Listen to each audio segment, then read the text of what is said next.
In our parsha, we learn of how Yaakov worked for 7 years faithfully for Rachel's hand in marriage.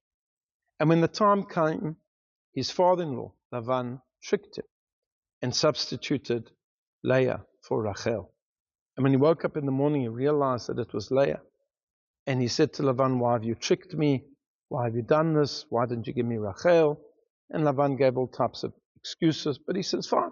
If you agree to me that you will work for another 7 years, then you can marry Rachel now. You just have to wait a week. You can celebrate with Leah for a week, and then you can marry Rachel." And that's exactly what he did. So he ended up working for Lavan for 14 years for both of his daughters. And the Torah tells us, Vayehav gam et Rachel mi Leah, that Yaakov also loved Rachel more than Leah. He loved both of his wives. Of course, Rachel was his true love, his first wife, the one that he really wanted to marry.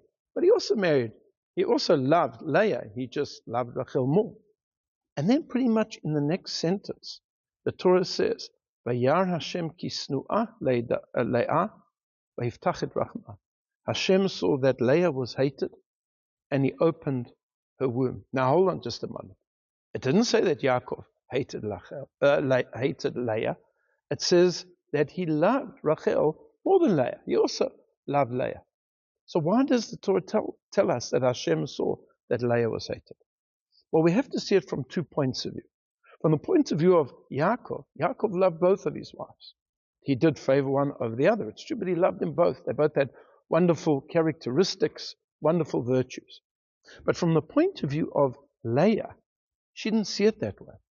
All she saw was Rachel being treated better. And therefore she believed, her perception was that she was hated. I remember a friend of mine at Yeshiva saying that sometimes this happens in a school setting. You can have a whole lot of little children in school, and there's a particular child who's very bright and very attentive and answers all of the questions, and the teacher's always asking them questions and praising them.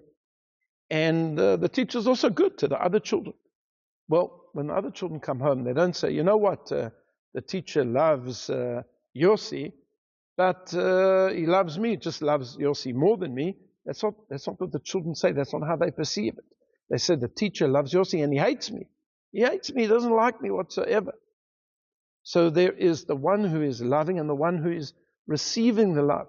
And that's two different things. And we have to be very, very careful when it comes to whether it's a person who's in a position of authority like a rabbi, or when it's a parent, and you have children, you have congregants, you have disciples.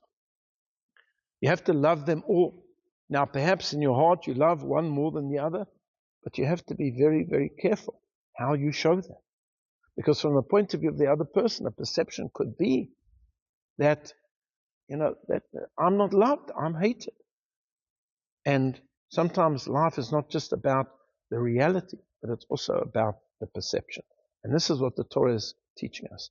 Yes, Yaakov loved Leah, but as far as Leah was concerned, she was hated. And therefore Hashem blessed her and gave her the first child of Yaakov, Reuven. I wish you all a Shabbat Shalom.